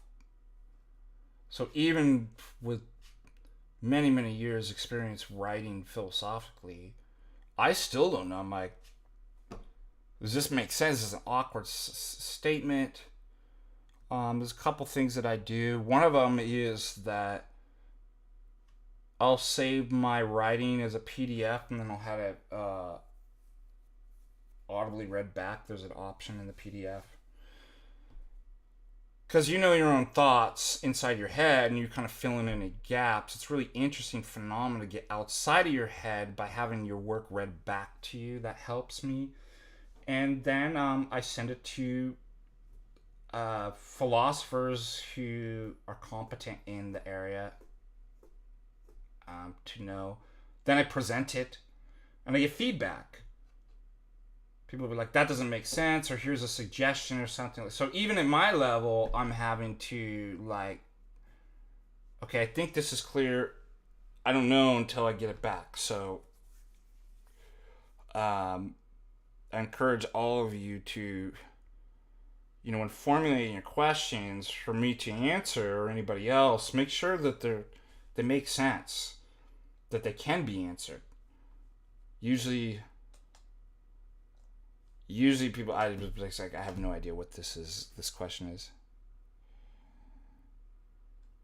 I have no idea. I'm not in charge of vetting or modding. I don't do any of that stuff, so I couldn't tell you.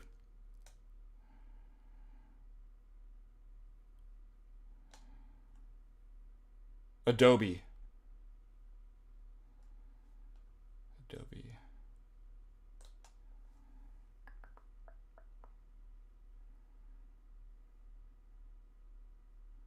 All right, let's see.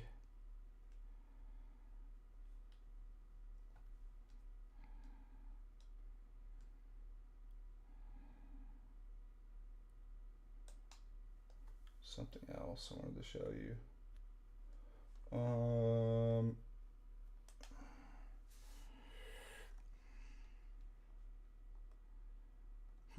Discord's reloading.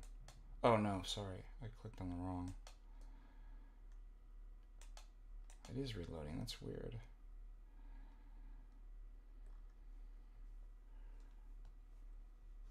Somebody asks, how would you convince someone who doesn't believe that there's any skeptical problem with human reason that there is one?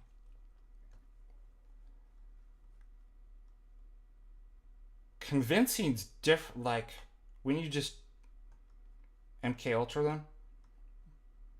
Isn't MK Ultra brainwashing like the best way to convince somebody? Somebody asks, like T-Dump, who says X is X, therefore we can find truth. Well, first of all, I would say you're committing the fallacy of incredulity. Somebody not believing something doesn't mean anything. There's nothing that falls. I don't have to convince somebody that doesn't believe something of any, like. And again, why are we letting people get away with just unjustified assertions? I don't have to justify. If T-Dump thinks I don't have to justify because I could just say X is X, then I'd be like, okay, orthodoxy's true, or like, congratulations.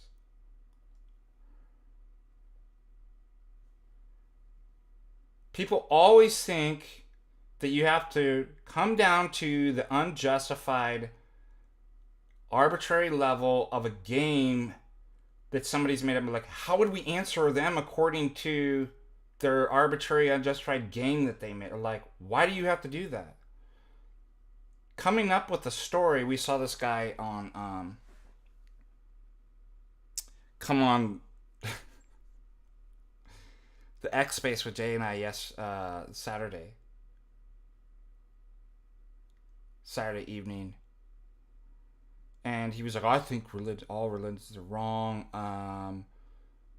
and he started talking about aliens, and it's like, what did Jay say? Bong theology? Did you get that bong theology from? Man, you know what? What if it was like,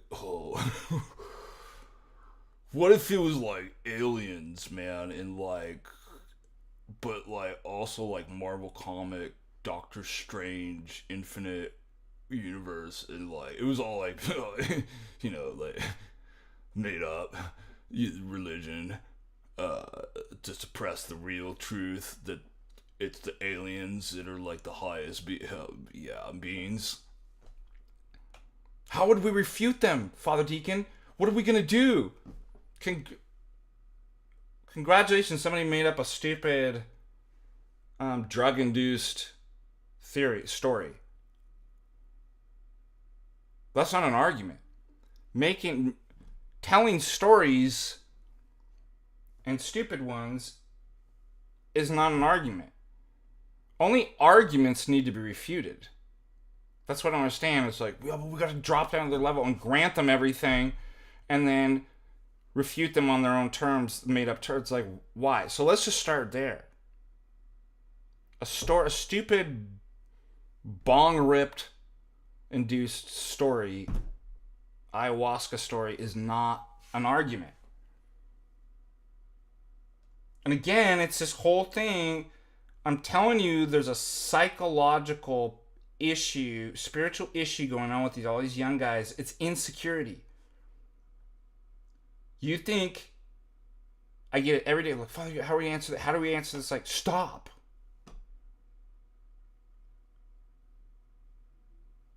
You don't need to answer every single objection. You need to get the fundamentals down, right? You need to start. This is total insanity. And it's insecurity. You need to build a relationship with Christ and the saints. Not going around going, I have to find every single objection that the gas station doesn't exist and refute that. What am I going to say? This person told me that it doesn't exist. How am I going to respond to? I got to write somebody on. But they're doing this with God. And they're like, but somebody made up a fantasy story from their LSD trip about the gas station not existing. What are we going to say? How am I going to refute? How do I answer them? Like, why? They're on drugs. They made up a dumb story.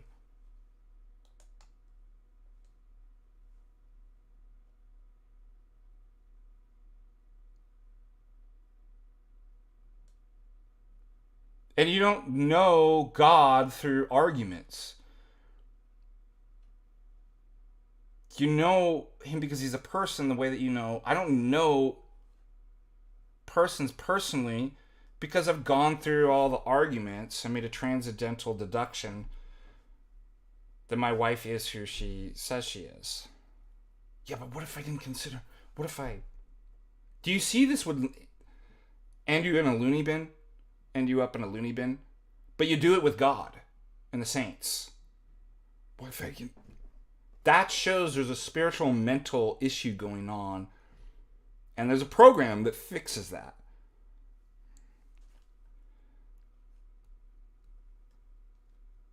All right.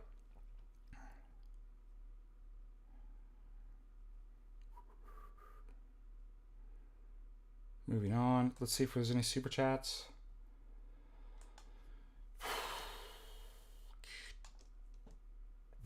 Why are we so low today? We only have 29 concurrent viewers. Is it because everybody's partying for St. Patrick's?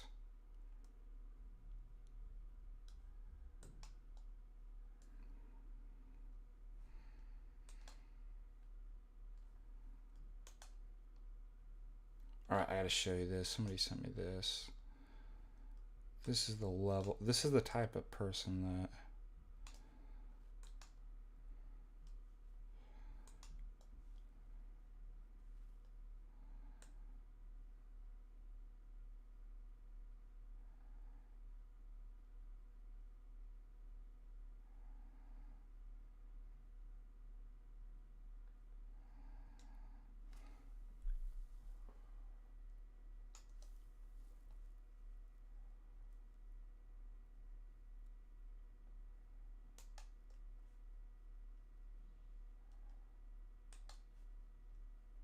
Look at this goof.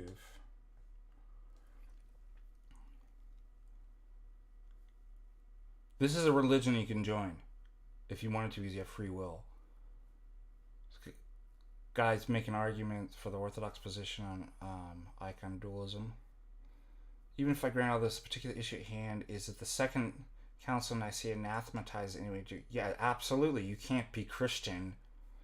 Because it's tied to Christology, anthropology. And to come to these conclusions that you forge documents, what a stupid... Anything I don't like must be I'll just assert there's forged fake documents. and applied political pressure through Irene. Have you ever heard anybody say something this dumb? The Nicaea II is built on forged documents.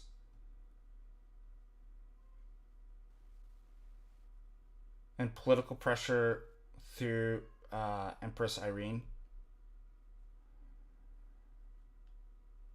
What's interesting is that the Council of Herrera was actually that. So their stupid iconoclast thing that doesn't satisfy any is actually political, influenced by Islam, and that's why Protestant iconoclasts are Muslim Trinitarians. Anything I don't like must be a forged doc. I have to remember that. Your face is a forged document. Huh.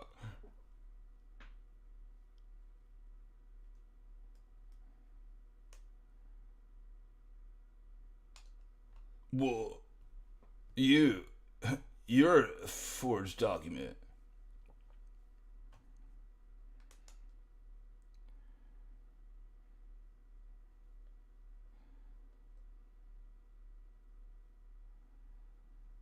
Oh, you have church? It must be Akatis, right? Monday?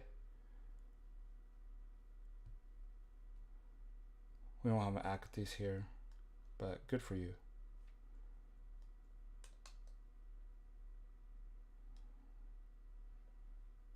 Yeah, real doc. The fallacy, the Protestant fallacy, well, the reason why you can't find it because it's invisible. The reason why you can't find the principle because principles are invisible. The church is invisible.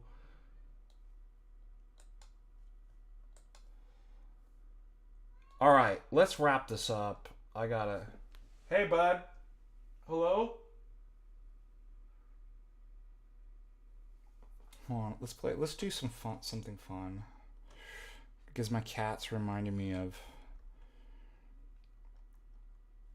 You guys seen this? I love this guy. He takes like clips of the cats and it puts.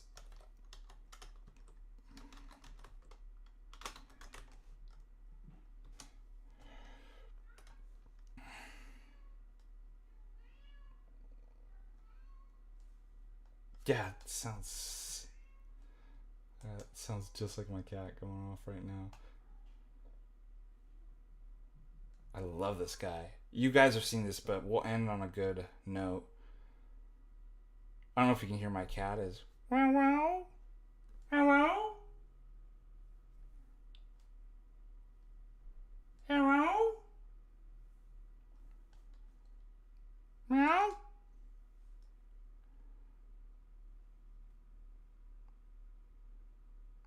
Oh, congratulations, Jeb. Yes, may God bless you and your child. Congrats, many years. All right, ready?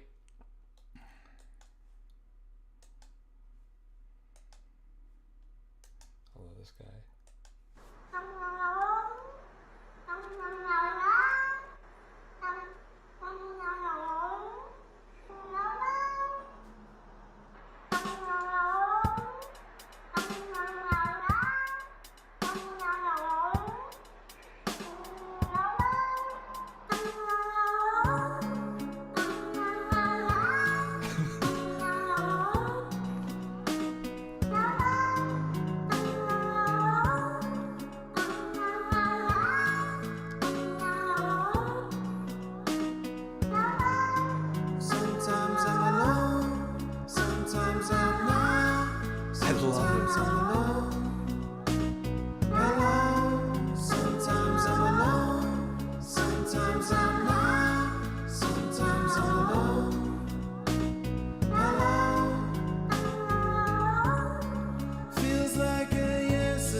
I love that. All right. That's a good end of the stream. 1 second. Let's just see if we have... Yeah, the trumpet was great.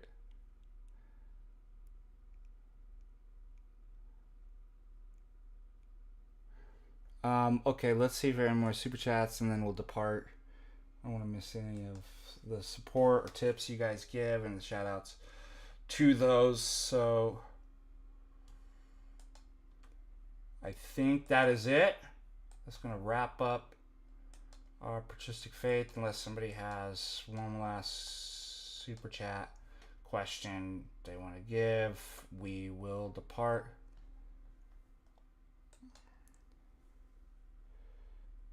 Poor cat.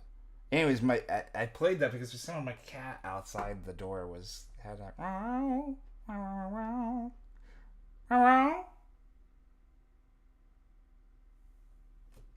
well. All right, God bless all of you guys and keep you. May you have a good, safe St. Patrick's Day. And till next time when we meet for prayers and our Patristic Faith discussion Q&A. God bless you guys. Bye-bye. Good strength.